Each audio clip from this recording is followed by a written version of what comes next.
क्या आपने कभी सोचा है कि जिस तारे को आप देखते हैं वह शायद लाखों साल पहले ही मर चुका होगा? ऐसा इसलिए होता है क्योंकि लाइट भले ही वह बहुत फास्ट लगता है, उसे हम तक पहुंचने में समय लगता है। लेकिन क्या होगा अगर लाइट की स्पीड और भी स्लो हो जाए? क्या होगा अगर यूनिवर्स की सबसे तेज गति वाली चीज एक कछुए की तरह रेंगने लगे? क्या आकाश अलग दिखेगा? क्या हमारे पास अभी भी जीपीएस होगा? क्या हमारा एग्जिस्टेंस भी होता? आपका स्वागत है। आइए फिजिक्स के नियमों को थोड़ा ट्विस्ट करते हैं और एक ऐसी रियलिटी में डाइव लगाते हैं जहां लाइट की स्पीड स्लो है। वीडियो शुरू करने से पहले आपसे रिक्वेस्ट है कि यदि आपको यह विषय पसंद आए तो कृपया चैनल को सब्सक्राइब करें ताकि आपको अगली दिलचस्प विषय के बारे में अपडेट मिलते रहें। लाइट की स्पीड लगभग 3 लाख किलोमीटर पर सेकंड है। यह इतनी फास्ट है कि एक सेकंड में पृथ्वी को 7.5 बार चक्कर लगा सकती है। यह सिर्फ लाइट के बारे में नहीं है, यह स्पीड यूनिवर्स की अल्टीमेट स्पीड लिमिट है। यह निर्धारित करती है कि इंफॉर्मेशन, ग्रेविटी और कार्य कारण कितनी तेजी से ट्रैवल कर सकते हैं। इसके बिना आइंस्टाइन का थ्योरी ऑफ रिलेटिविटी बिखर जाएगा। टाइम डायलेशन, जीपीएस एक्यूरेसी, यहां तक कि आपका मोबाइल नेटवर्क, ये सभी लाइट की स्पीड पर निर्भर करते हैं। लेकिन अब आइए इसे धीमा करते हैं। मान लीजिए कि लाइट की स्पीड 3 लाख किलोमीटर पर सेकंड से घटकर केवल 3000 किलोमीटर पर सेकंड हो गई, 10 गुना धीमी। वर्तमान में सूर्य से हम तक लाइट को पहुंचने में लगभग 8 मिनट लगते हैं, लेकिन अब इसमें 80 मिनट लगेंगे।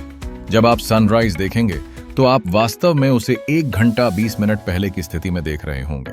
कल्पना कीजिए कि कोई आप पर टॉर्च चमका रहा है और आपको यह 13 सेकंड बाद दिखाई देती है।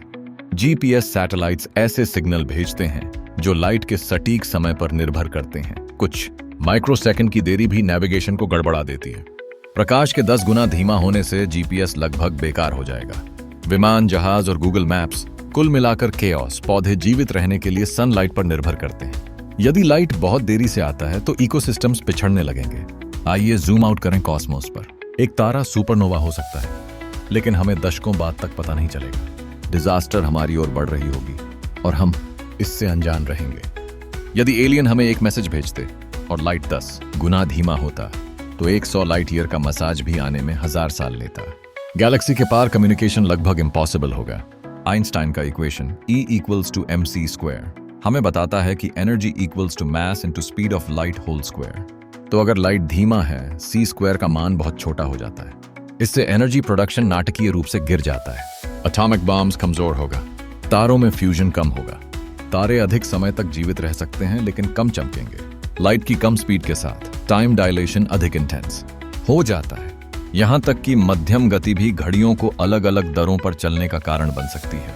आपका फोन, आपका ब्रेन, आपकी दिल की धड़कन, यदि आप बहुत स्पीड से चलते हैं तो ये सभी रिलेटिविस्टिक ग्लिचेस का अनुभव कर सकते हैं। स्पेस ट्रैवल और भी मुश्किल हो जाती है। अब भी हम लाइट की स्पीड से सीमित हैं, लेकिन अगर यह स्लो होता तो मार्स तक पहुंचने में भी रिलेटिविस्टिक डिस्टॉर्शंस शामिल होती। एस्ट्रोनॉट्स के साथ कम्युनिकेशन में घंटों लग सकते थे, भले ही वे पास हों।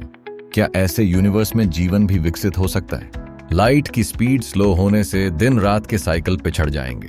प्रकाश पर निर्भर जानवर जैसे पक्षी या कीड़े देर से सहज ज्ञान या नेविगेशन के ऑल्टरनेट मेथड विकसित कर सकते हैं।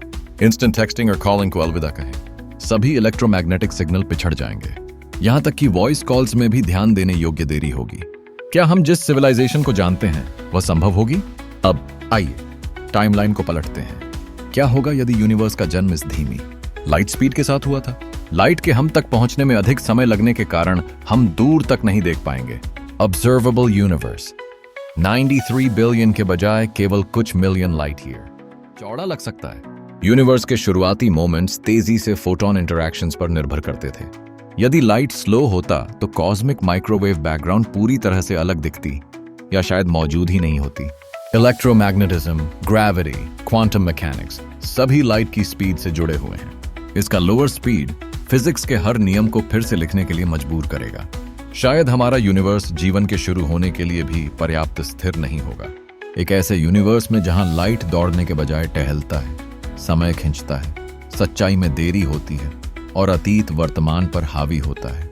हम लकी हैं कि हम एक ऐसी दुनिया में रहते हैं जहां जानकारी नेचर की स्पीड लिमिट पर यात्रा करती है।